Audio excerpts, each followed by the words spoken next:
Hello, everyone. Thank you for your patience and thank you for being on time. Before we start the session, we would like to request for all questions to be posted in the Q&A window, which is located at the bottom of your screen, and the speakers will respond to the questions live in session. As such, without much further ado, let's welcome our host for today, IBF Career Advisor, Ms. Shalene So, and our esteemed guest speaker, Mr. Clifford Lee. Thank you. Hello, good afternoon, everybody. Hi, Clifford. Hi, Charlene. Hi, everyone. Welcome to our IBF in Conversation series. So this is something that we do, inviting our esteemed IBF fellows, distinguished fellows as well, like Clifford, to help us to make better decisions in our career and hopefully get some very rich lessons learned from our special guest today. Today's session is 1 hour, 30 minutes. We'll start off with a conversation with Clifford first, then followed by the last 15 minutes. We will allocate time for Q&A, but throughout this conversation, we want to encourage you to put in the questions that you have in mind. You know, some of you may know Clifford and some of you may not. This is the first time you're meeting him. So there's probably a lot of questions out there and you're not sure if it's a good question, but nothing is a bad question, really. Nothing is silly. Just ask ahead. Clifford has very kindly told us that we can ask him any questions. Okay. So and of course, today's topic, we have chosen it to talk about beyond this job. That there's a career I want, and I think Clifford being our esteemed IBF distinguished fellow and having 30 years of fixed income experience in the banking sector, he has seen many. If you read the synopsis, he did even share a little clue in terms of the financial crisis that he has experienced himself. What is it like? And when we approached him, he was very forthcoming and all ready to say, yes, I'm ready. I'd like to share the lessons and help those who are looking at how they should better plan and make better choices in their career. So Clifford, maybe if we could start off, that's what we always do with our guests. Would you be able to share with us how you got into banking? We saw from your profile you started as a credit analyst and progressed through the years. Now you are a MD, right? So would you be able to share with our friends here today? Certainly. Thank you, Charlene, for that very kind introduction. So, as an overview, I guess I'll tell you the journey so far, so that you know the context of my experiences, and hopefully, the participants will be able to glean something from it, or at least be motivated to ask some questions to clarify. Well, first and foremost, I started out my career in 1991, in a very, very different context to where Singapore is, where the financial sector is, and opportunities afforded to young people at that time. I graduated in 91 with NUS at the time. I had to make sure that I got a job because I need to support myself. And I come from a very modest family, of a very big and modest family. So I needed to find a job. I needed to start paying bills, etc., etc. And at that time in NUS, we were given options, and people had campus visits. There were much fewer options for us in the banking world. Investment banking as an option wasn't quite there because at the time the players in Asia were mainly US European firms, and they did most of their recruiting out of New York, London, Germany, especially Frankfurt, etc. Right? So the opportunity that was afforded to me, the most attractive at the time, was to join Citibank. And first and foremost, to join banking because at the time banking was the most promising and most suitable for my character. And I needed my objective is really to get up and running, to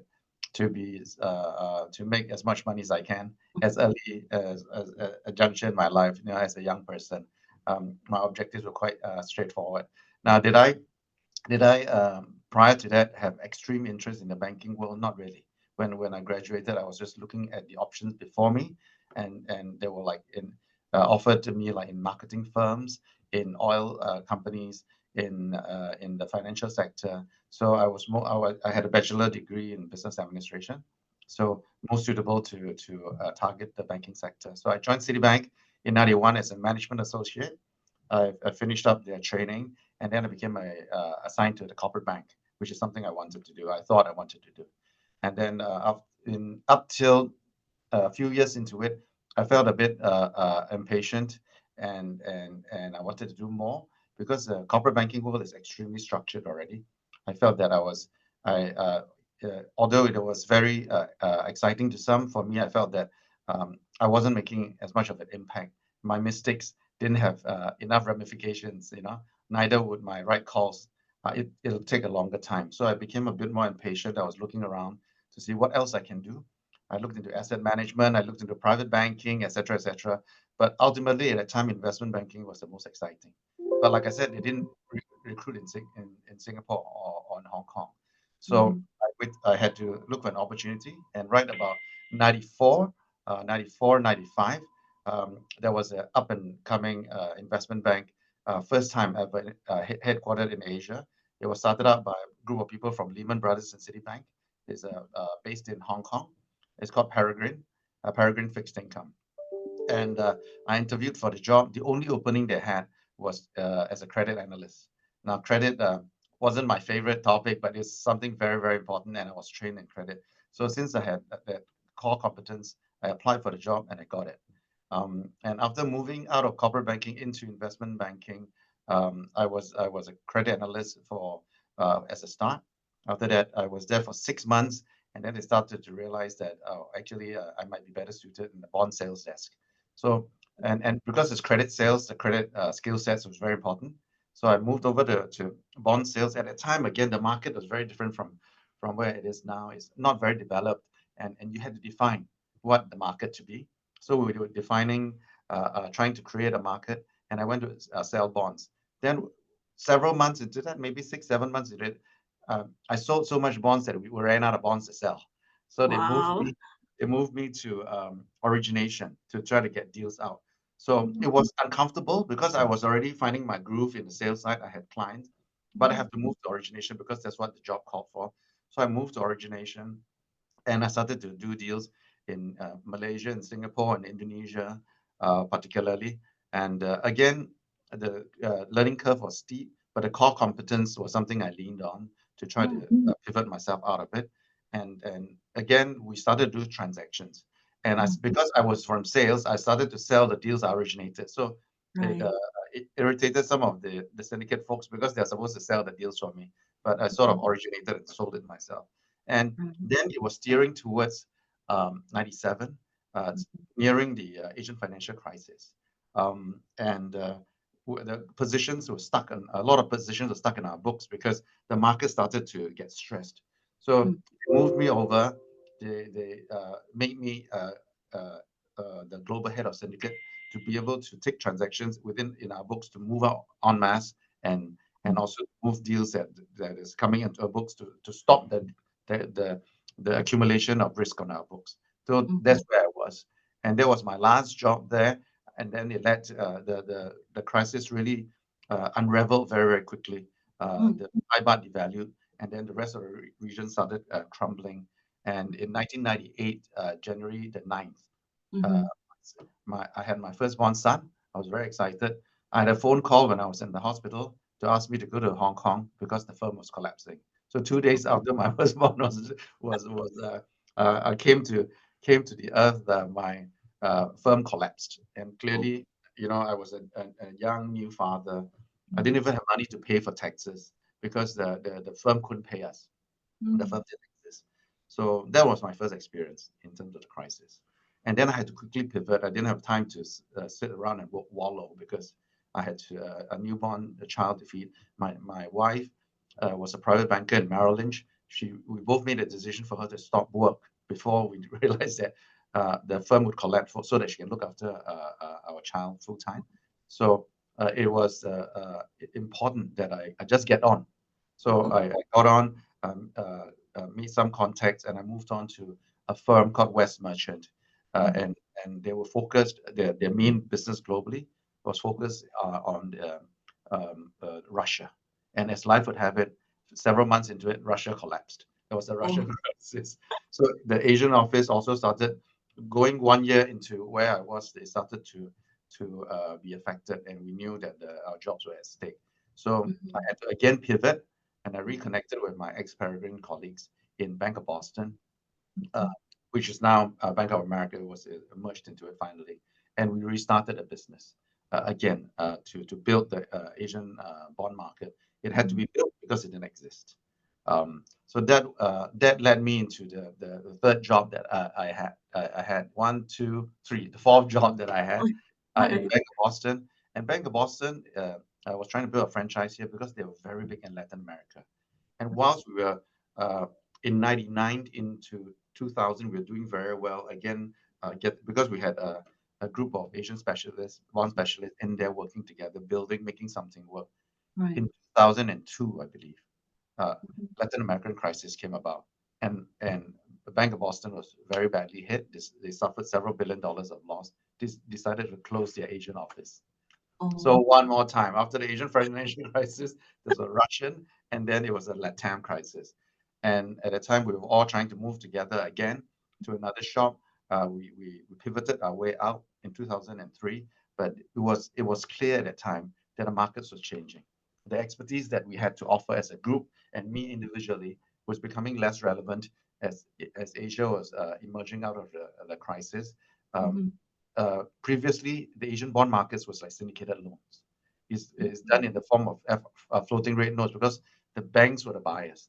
But after the crisis, the banks were hurt.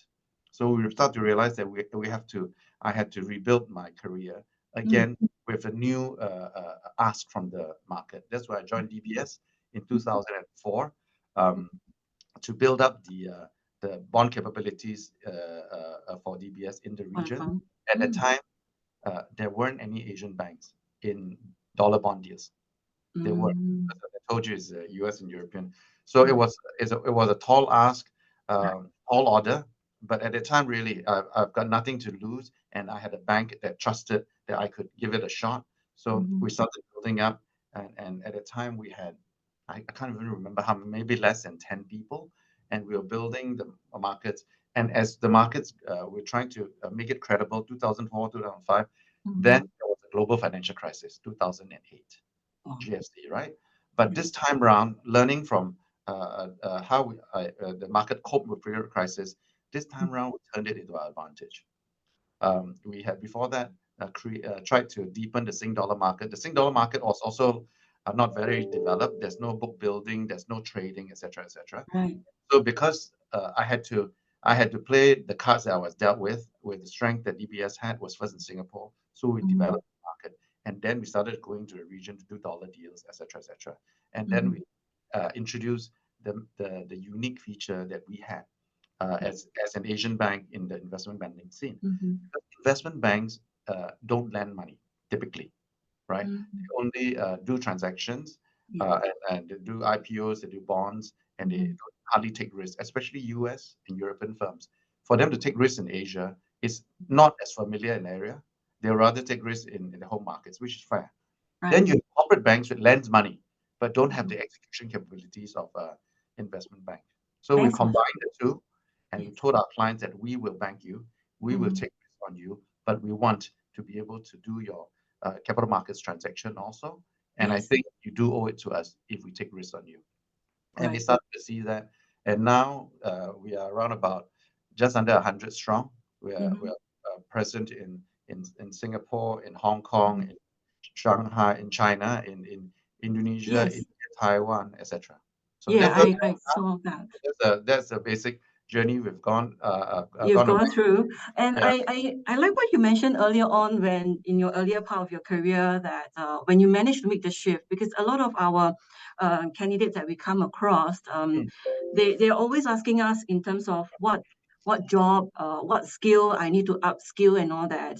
So at that point of time, was that your strongest core competencies in that sense, your strongest competencies that allows you to, because you were clear in terms of, as in after you have started with Citi, right, and then you move on as a credit analyst, that your core competencies, were you like very clear, like, this is the area that you want to move on, at least in the middle to short to middle term kind of goal? Okay, Sherlyn, I will tell you that you know the famous saying that what do you call, necessity is the mother of all inventions. Mm. So for me to, I didn't have a choice. I have to reinvent myself. Okay. And I can't just reinvent myself according to what I want. It's what the Mm-mm. market wants. So to Right. say, if what skills do we have to retool ourselves, reinvent ourselves, Mm-hmm. Yes. move to the next stage? The question Mm-hmm. is, what does the market want? Mm. Right? You might not agree with the Yes. market, but the market is Yes. always right. So, Yes. as I said, going into investment banking, I thought I had Mm-hmm. certain core competence and certain skill sets. Some of Mm. the skill sets are relevant. The core Mm. skill sets in order to be able to analyze, problem solve, Mm. present, speak, communicate. Those are core competence. But the Right. application of it may change, and many times it Mm-hmm. will change. And for that, you are able to then first and foremost, you must take a step back, be Mm. extremely objective and impartial, and Mm-hmm. die to self and look at the market to see what the market wants. And then you Yes. see, based on the market doesn't just only want one thing. The market wants Mm-hmm. several things depending again which part of the market you're looking at. Yeah. Then you look at your core competence and say, okay, which Mm-hmm. of this can I more quickly retool myself Mm-hmm. to make Yes. myself relevant? Mm-hmm. So that's what happens when they move me to different jobs, different areas. Mm-hmm. Again, I have to go back and dig deep to say, okay, how can I use my own core competence to make it relevance to the next job?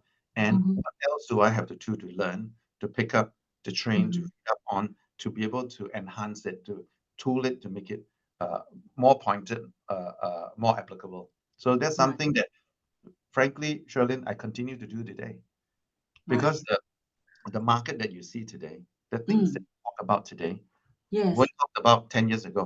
It's Yep. even That's more right. irrelevant 20 years ago. Mm-hmm. 20 years ago, people weren't talking about uh, sustainability. That's right. People weren't talking about gender equality, gender diversification, gender Yes. inclusion as important Mm-hmm. tenets of the businesses that you build. Societal responsibility. It was sort of back of everyone's mind. Mm-hmm. Environmental protection, Yes. back of everyone's mind. Now it is not. Right. It's up front and center. Now, Exactly. was Right. it something that I foresaw Yeah. 10 years ago? It's not. Because Mm-hmm. if you keep your eyes peeled on the market, then Mm-hmm. you'll be able to see how it's changing. And the financial markets change very quickly.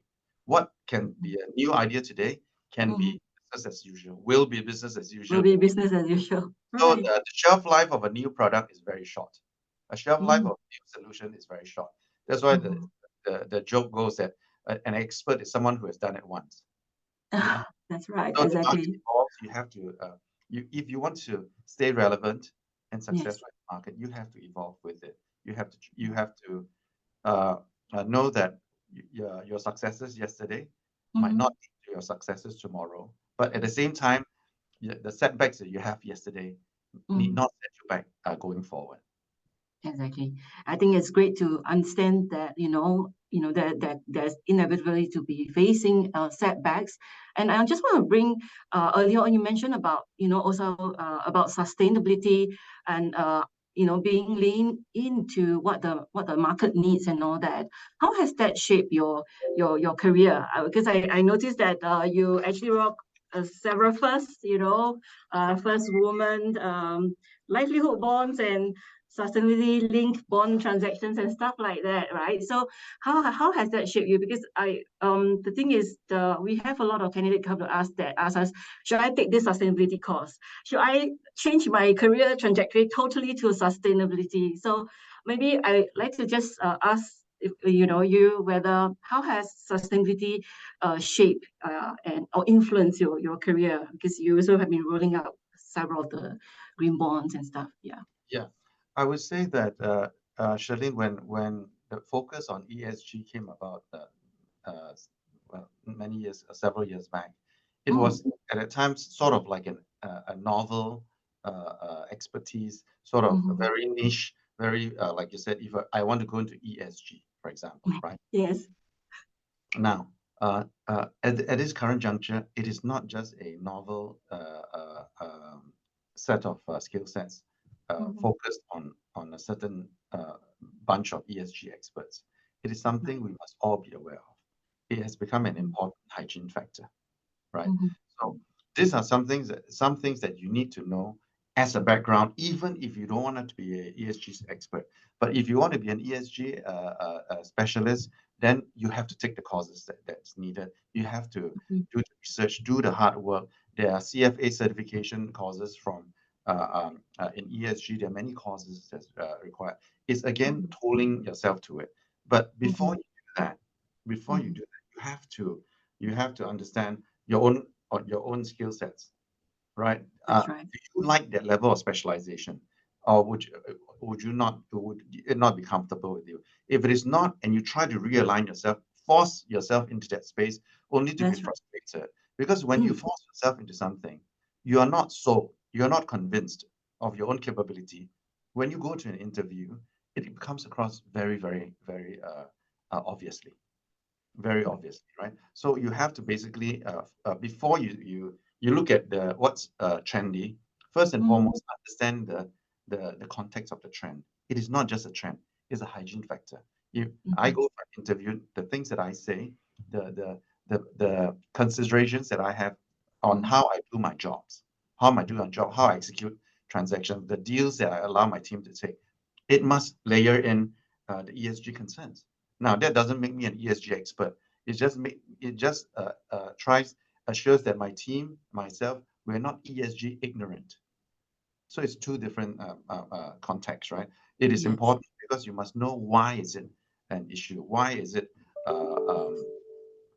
what it is. In the past, it has always the concern has always been there, but it hasn't been brought up, right? So as it That's stands now, I just saw a comment. It's true. ESG is not a trend. It's a hygiene factor, and it is not something that's faddish. Let's call it 10 years ago when it came out. The entry point seems to be in that way. Now Yeah. it's becoming clear. These are important things to do, important things to know in order to do your job. It's the same thing as all the while. You need to know what's legal and what's illegal Yes. in the things that in the ways you execute your transaction.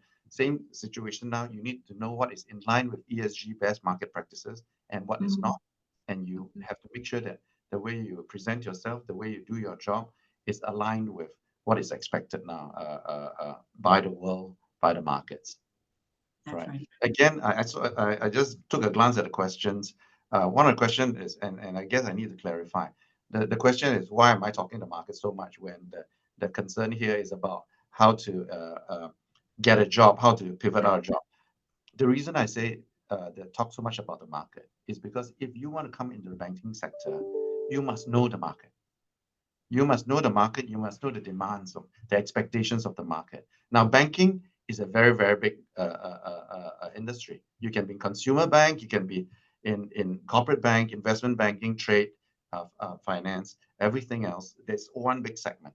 So you have to know the areas that you are interested in and understand the current trends, the current demands. Then, only then, can you first and foremost gauge your own suitability to see whether you want to go there. Then, secondly, then how to tool yourself into going into that segment in the most relevant way to give you the best chance of either entering that market or pivoting out of whatever you were doing in the past into that area.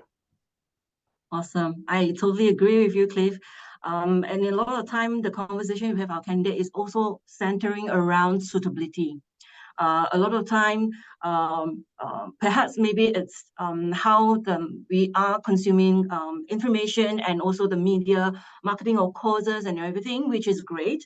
But I think the reality check and of ourselves, really understanding whether this is something for me and whether it's something that I enjoy listening to, because if someone is interested and really keen interest in financial sector, and what you shared earlier on spark joy in them rather than looking at the other perspective of looking at where are the jobs.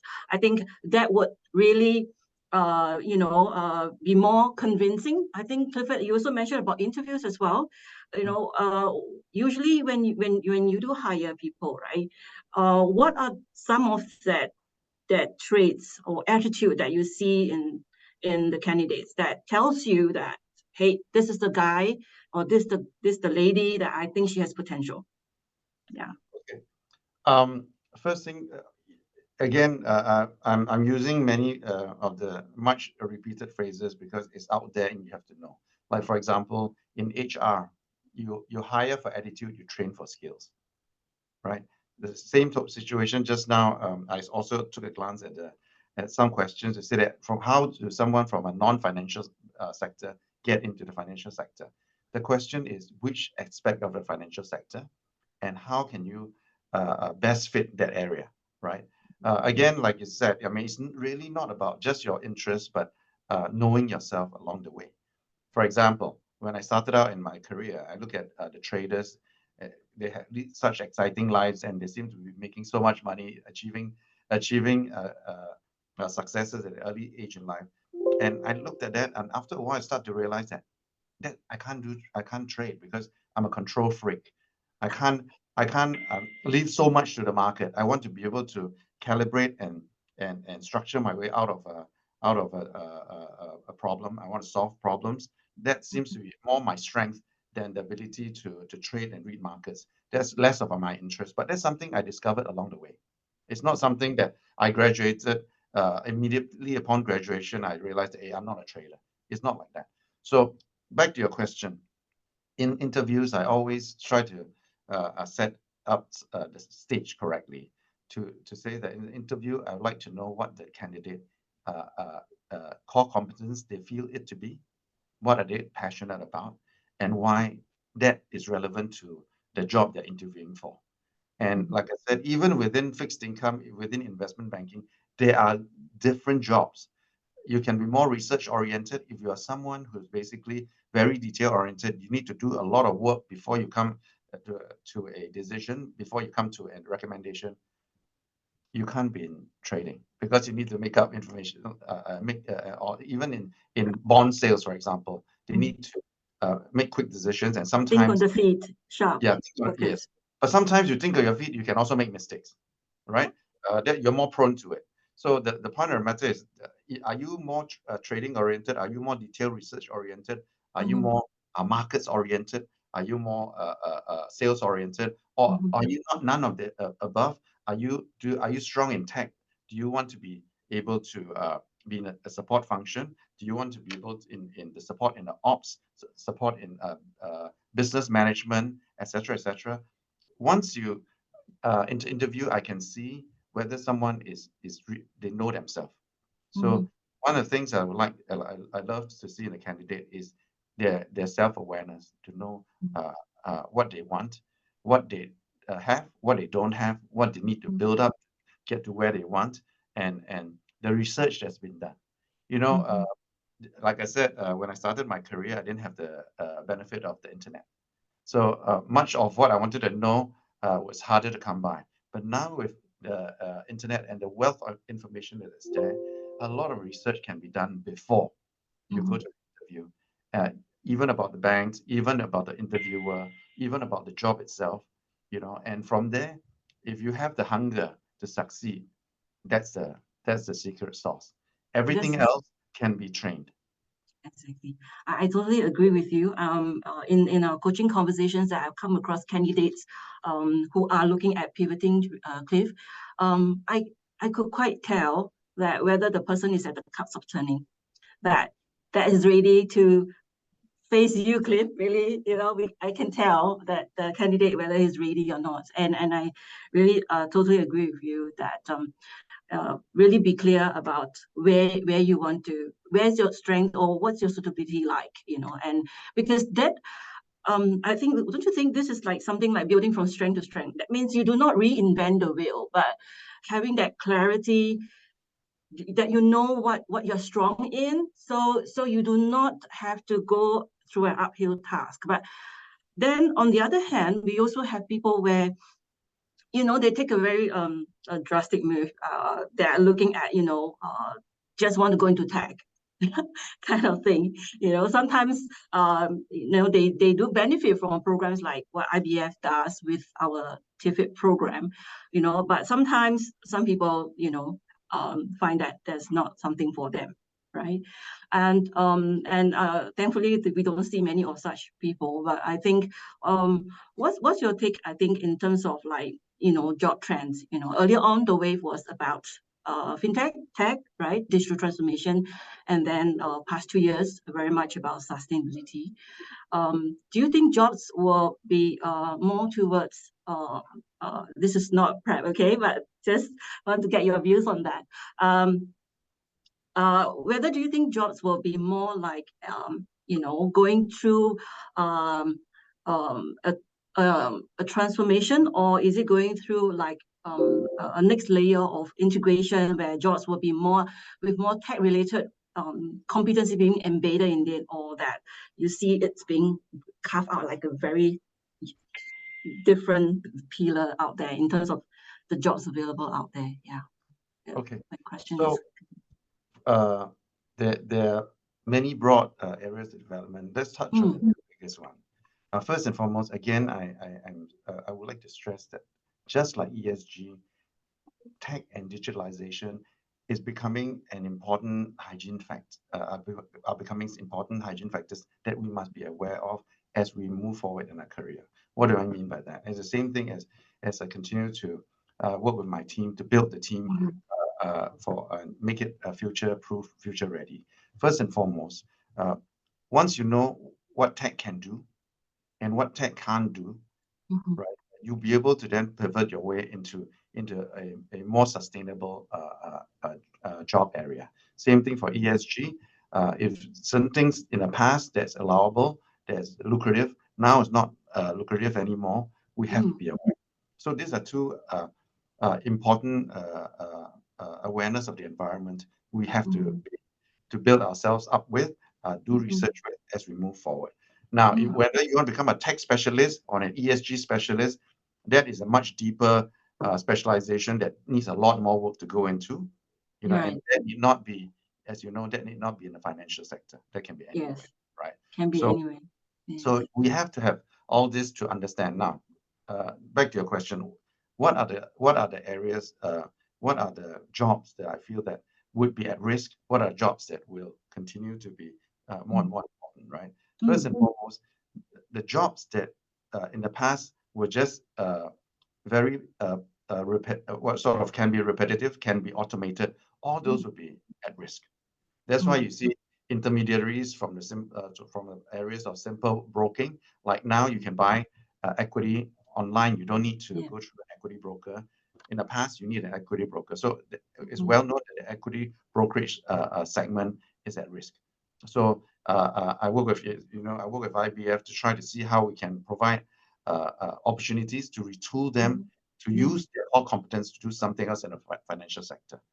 So those jobs that can be seen to be automated, and the intermediation role that can be replaced by computers, by programs, those will be at risk, right? So repetitive sales, repetitive brokerage sectors, it will be at risk, right?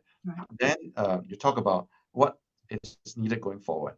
We had a work group and we're just thinking, do we need everybody to be tech specialists? No, but we need them to be able to use technology to make themselves even more efficient. So if you're a salesperson, you are able to if you know you know enough about what technology, what efficiency technology can give you, you can start to use it to reach out more clients more quickly, more efficiently, and get and do more during the day. Same thing, you see traders now using algo trading, using computers to help them come to a market view sooner rather than later, right? Some of the stuff that we've basically the algo trading has taken over, just plain vanilla market tracking trading. So that is also at risk. So if you were in that area, you would need to be aware of how you can make yourself even more effective with the advance of technology. It doesn't mean that you have to stop being a trader, you have to stop being a salesperson, but you need to have need to be someone that can be equipped and empowered by the technology. But in order to do that, you have to know enough about the technology to enable you to do that. But I'm very encouraged when I see younger people that just graduating. They know more about the tech platform more than I do. All right. And when they do presentations of the internship, they can come up with a lot of information because they know how to trawl the net. They know how to get information, they know tools that can help us automate processes. So Right. those people who are just coming in the market, they Mhm. are it's challenging, but at the same time exciting because they Yes. have tools that no one else had in the past Mhm. to be able to get up the curve much quicker. But at the same time, there's a lot more pressure because everyone has a tool. It's a matter of Yes. who works hardest to use Yeah. those tools to get those information in a more effective way than the others. Yeah, absolutely. I think with technology, the tools available out there has kind of helped create some level playing field for everyone, especially for new entrants who have joined the industry. While they are very adaptable in using technology tools and all that. And it's really interesting. I've also observed that, for internships, interviews, right? Some of the very amazing projects that they do to prepare for interview really, amazes me because they're just so adaptable. But that's notwithstanding, I think we also see a fair number of mid-career individuals who actually has also taken a lot of efforts, preparing themselves, taking out several courses and all that. And maybe back to just wondering, in terms of what do you see the kind of people that you feel that would be you kind of profile that you see more at the fixed income desks now versus like 10 years ago, like what the profile difference do you think what you see now versus then? Um, what do I see now? Okay, there's a change also in mindsets of many people looking for jobs. And Mm, in the and I must caution everybody because I'm sorry, I'm glancing at some of the questions to make sure that the discussions are relevant. And I'd yes. like to say one thing, right? First and foremost, every career choice has a cost. You have to Mm, figure out what that cost is. So when I used to recruit into investment banking, fixed income world, mm, um, only the people who are most passionate about it would want to join mm, because the hours are long for the mm, corporate finance side, and mm, the pressure on the sales and the trading side is very intense. So you yes. must want to do it. You must want to pay the price, because if Mm, you don't, you go in, you'll be disillusioned, you'll be frustrated, and we have had that situation before. So many mm, times in an interview, I always tell them the intensity of the job, what's required, and for them great. to then be able to focus on what's available and what they can do to make themselves relevant. Now, at this current juncture, I feel that many of the people graduating may have broader objectives. That's why you talk about Mm, work-life balance. Is the right thing. I mean, it's everyone's prerogative to think like that. But yeah. in 10, 20 years ago, Mhm, everybody just wanted work. And if they're successful at work, their mhm, life improves. Is a different mindset. As it stands now, the candidates might have less intent to just focus on work, and that's totally fine. mm, So as a result, when I interview, and just know this, Sheldon, interview, I mm, like to tell everybody who is dialed in, is a two-way thing. It is not meant to be an interrogation session on the candidate. The candidate must also ask questions to see whether it is what they want it to be, whether it's suitable, right? yeah, And the questions that come across shows their level of interest.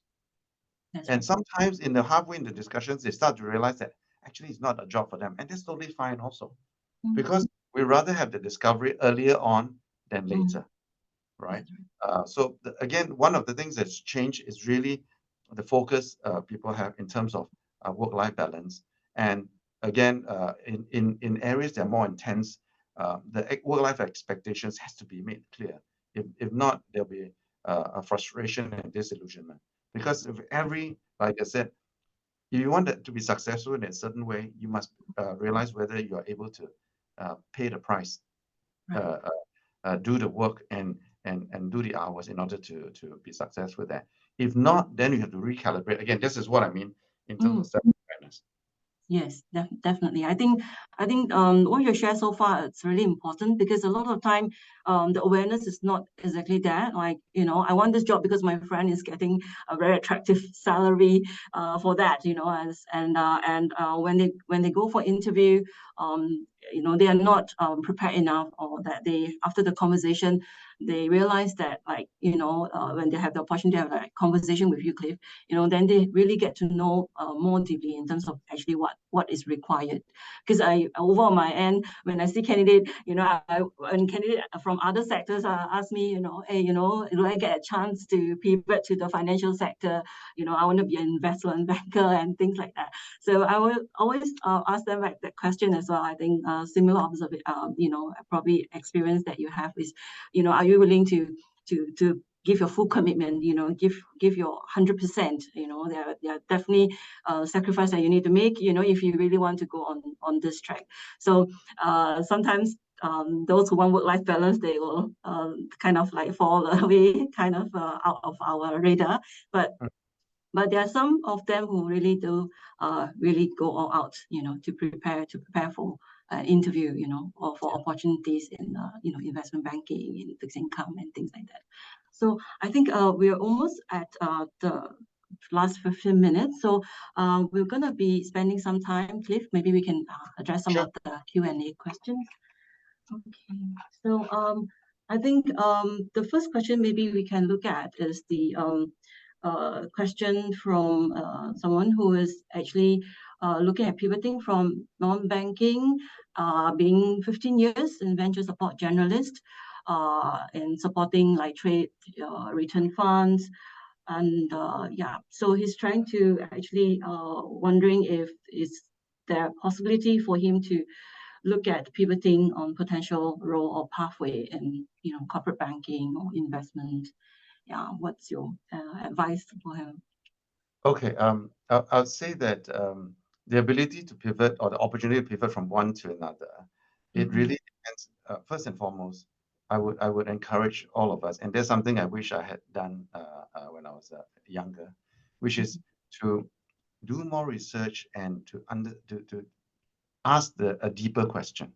The deeper question is, what specific roles would you want? What specific roles would be relevant?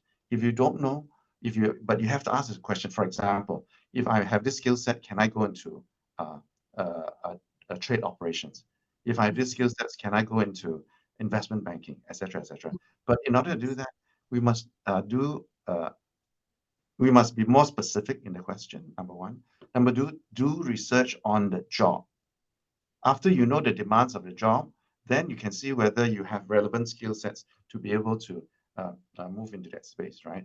It takes a lot of hard work, a lot of humility to do that. As I said, I continue to have to do that along the way. As the market evolves, I have to reinvent myself. What I can't do, because the market continues to evolve, continues to change, there isn't fixed rules. A, B, C, D, E. There isn't those fixed rules that we can guide everybody, because everybody's path is different. But what's important is for us to know specifically. Is like, Charlene, let me give you an example. If the question is asked, can I pivot from a non-banking job into a banking job? If that's the question, it's too general a question. Because then you have to start to understand, go to the website and see what are the jobs, what are sector within banking that's available. Then you ask whether you can go into that space. Now, if, for example, you go to an interview, or you go to a job fair and you ask something as generic as that, no one can give you a good answer, because there's so many opportunities, so many segments.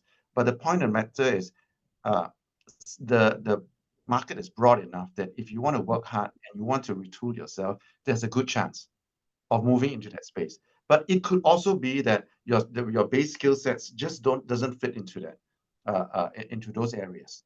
If that's the case, there's nothing to be discouraged about, because there are other sectors to look into, and it's better that we find that out sooner rather than later, because if not, then you're not playing to your strength.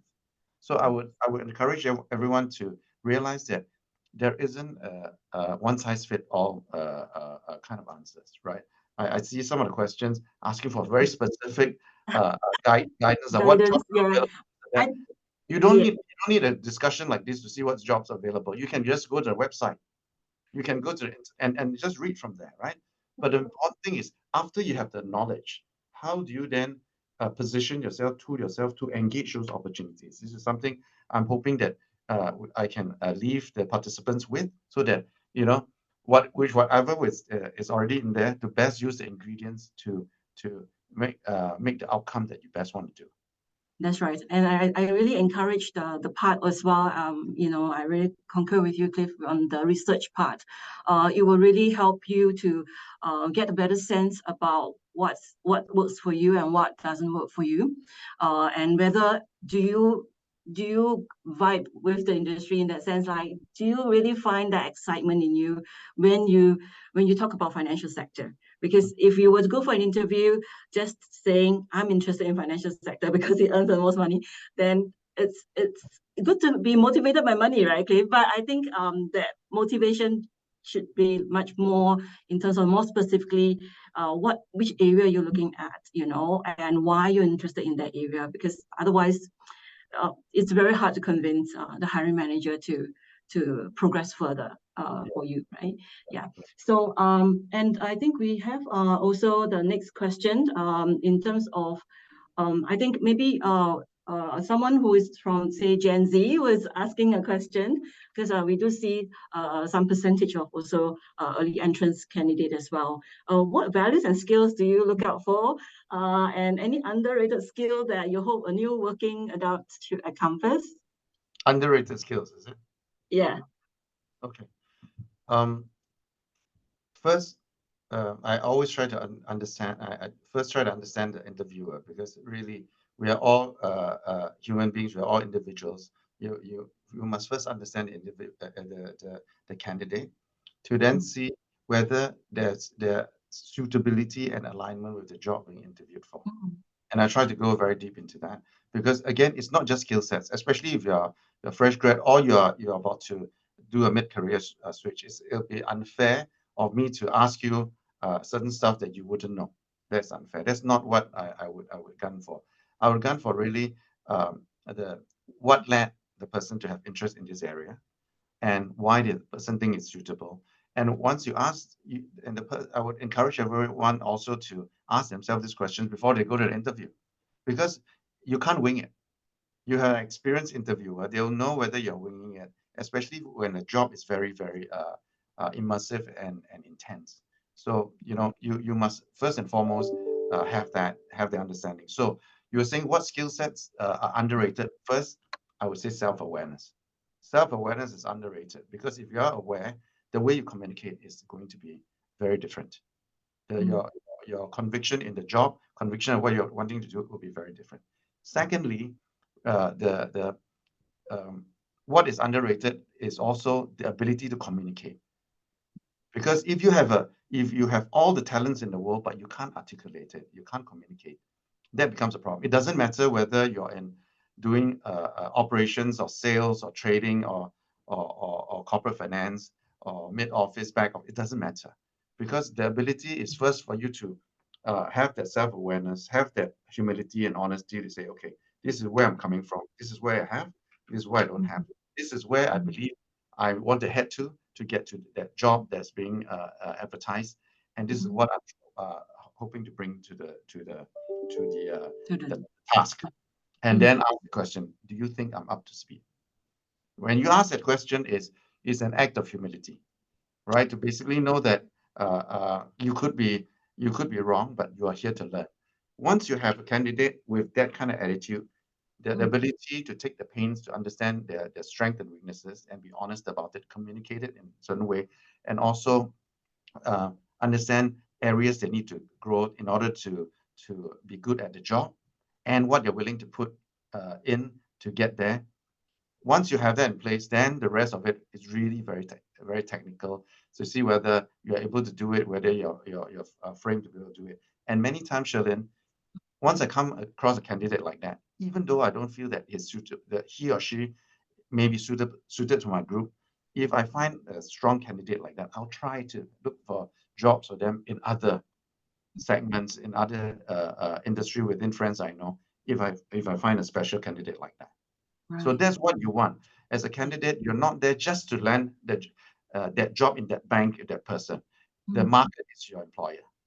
And if you want to be successful, you want to work off the strength, you got to find out which sector in the market you want to target where you can be more successful and most relevant. Awesome. I think it's really great to have this, insight from you, especially that, looking at the market as your employer. I think that's so important, and not be limiting yourself to a job specifically. Because if you were to be with a fintech firm or a boutique firm, sometimes market conditions might result the firm to close, for a certain reason, and you find yourself being caught off guard, right? So I think that's really very helpful. And we have another 10 more minutes to go. We're gonna ask Clifford maybe last two questions, but before that, we will launch the survey, right? Lisa, could you help me to launch the survey? And we hope today's session has taken on a really different approach, really looking at what some of the traits and how we should approach looking at careers, and hopefully with the lessons that Clifford shared with us, and also he has very kindly shared with you about what he's looking for, and the awareness, the self-awareness. I think that's the most critical skills, because if you do not have that, you'll not be able to make a good assessment even with what's happening out there in the marketplace. Yeah. So I think we do have I think we do have someone who is asking a question about. All right. So, for example, one of our participants was very impressed that you had the resilience to pivot during the job transitions in the Asia financial crisis and Russian crisis. What was it that helped you to pivot? Is it relationships, certain skill sets, or certain training?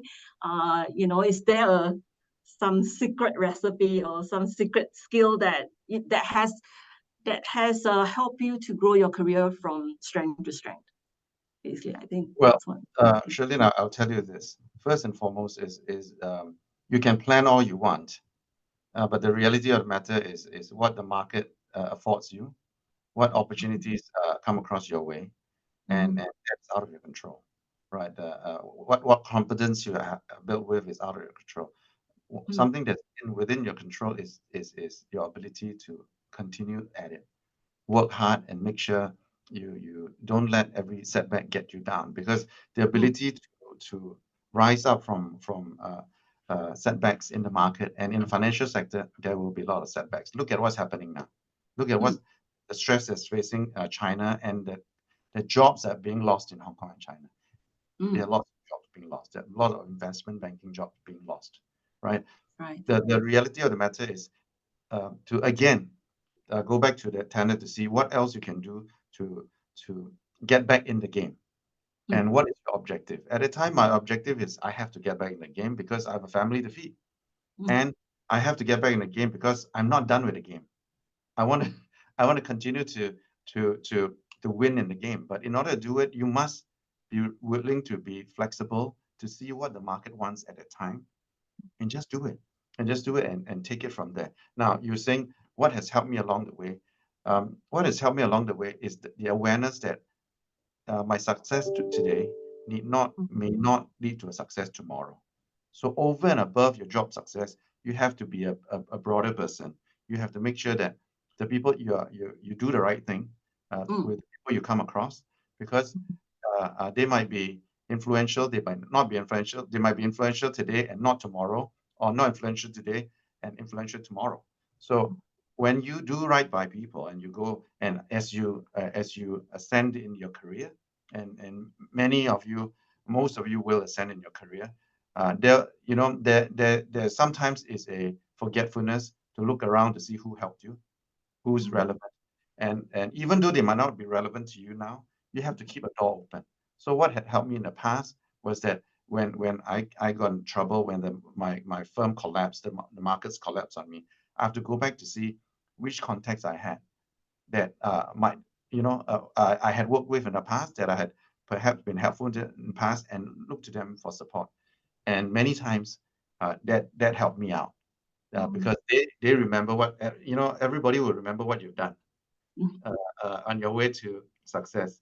And if you have, if I had been more careless in the way I conducted myself, then clearly when the going gets tough, when I turn back, I have fewer contacts, fewer friends to lean on. And the market can be ruthless, you know. So you need as many friends you can get out there, but you can't be a fake friend. You must be a genuine friend to be able to make sure that as you go along, you see who else you can bring along with you, because their success will help you. I always tell my guys, right, that I might be swept out in the market the next day. I'm hoping that they'll be successful, because if they're successful, if I fall, they can reach out and give me a helping hand. Even if they're younger now, even they're just starting a career, the future is theirs. They have a long runway. It's a long marathon. It's not a sprint. So that helped me. Every time I fell, I turned around, there was a helping hand, and I never forget that, to make sure that if they come to me and I'm able to, I also we will do that. But first and foremost, you do the best you can in whatever you can. You be successful, because if you're not successful yourself, you can't help other people, You can. right? Once you're successful, you can help others, but on your way to success, as you build your career, as I said, be mindful of other people who are also struggling. Make sure that you try to bring more people along with you, celebrate the successes, because one day the successes might save you if you run into a tough spot. Awesome. I think that's really very helpful. And always remember, right, to pay it forward and help the next one in line. I think this is something that I hope everyone would um, be able to take with you.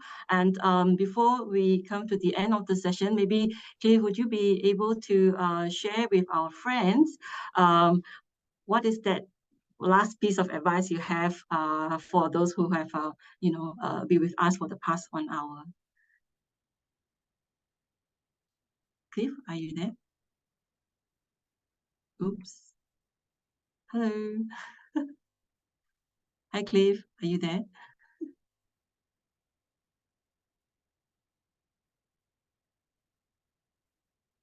Hello. Oh, I think we may have a drop call. Yeah. All right. So I think thank you everybody for turning up for today's session. And Cliff was very kind to actually uh, jump on this session with us, straight off from his trip. And we hope that we may have opportunity again to invite Cliff back to share other career nuggets. Thank you for joining us. And if you can't, do let us know. If you have any help that you need, not sure where you should pivot, come have a chat with us. Hop on over to our IBF career advisory page. You can make your request. Hey, Cliff, you're back. Sorry. For some strange reason, the connection was bad, and I lost you mid-sentence. Yes, no problem. Yeah, so I was encourage everyone that do not wait for the 11th hour, to see a career advisor.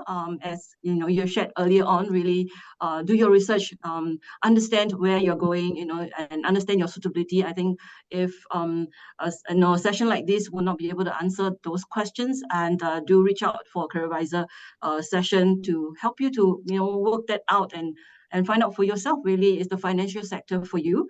All right, so you can write to IBF Careers Connect at ibf.org.sg. And over to you, Cliff. Would you have one final advice for our friends here? No, again, as I said, I see lots of questions here. I don't know whether I can still answer them offline, but sorry I couldn't get to all the questions. I guess I must say that for all of you who have dialed in, you've taken another step in trying to get a control of your career, take control of your life. And I'll encourage all of you to understand that, again, setbacks will come, right? Challenges will come. The market now is challenging, but the markets will repivot. We're living in Asia, the fastest, the region with the most potential in growth, economic growth. There's a lot, I can tell you that there's a lot in the region. The potential hasn't been even realized to an adequate percentage. I just came back from Indonesia today. Again, the opportunities there are vast. The opportunity, of course, in China is vast. India is vast. Is big. It's huge, right? And we are in the epicenter of it. So we're in as good a place as we can find, and we're in a meritocratic society whereby if you want to work hard, if you want to make yourself relevant and keep at it until someone listens, this is a good place. And I would encourage all of you to to continue the push. Don't be discouraged if there are any setbacks, because as you've seen, I've gone through many setbacks. I didn't plan to have a setback. I hope that not to have any more setbacks. But I know that it's inevitable. If it comes, it comes. But the ability to then know that your career and your job is just one aspect of you. There are other aspects of you that defines you. So to be able to step back, if one part of it is stress, challenge, to then look at other parts and understand, be thankful for the other parts that have you, because you need that mental strength, that mental health, mental resilience to be able to get up to fight again after being knocked down. I know there are mid-career hires, switches, concerns here. I know there are people who are just coming in, people who are disrupted by technology. Again, the game is not over. We might be disrupted now. We have to find what's the next trend and how to ask for us to get into that next trend. And that's just a game, right? Once we can know that that's the game, that's the adventure, then I think we'll be able to tackle it with a lot more assurance, knowing that not everything is possible, but a lot less is impossible than you think. Yeah, thank you. Thank you, Cliff. Thank you, everybody. So we'll end the session today, and hopefully we can have the opportunity to invite Cliff over for future sessions. Have a great rest of the day, and goodbye. Thank you. Thank you, everybody. Thanks.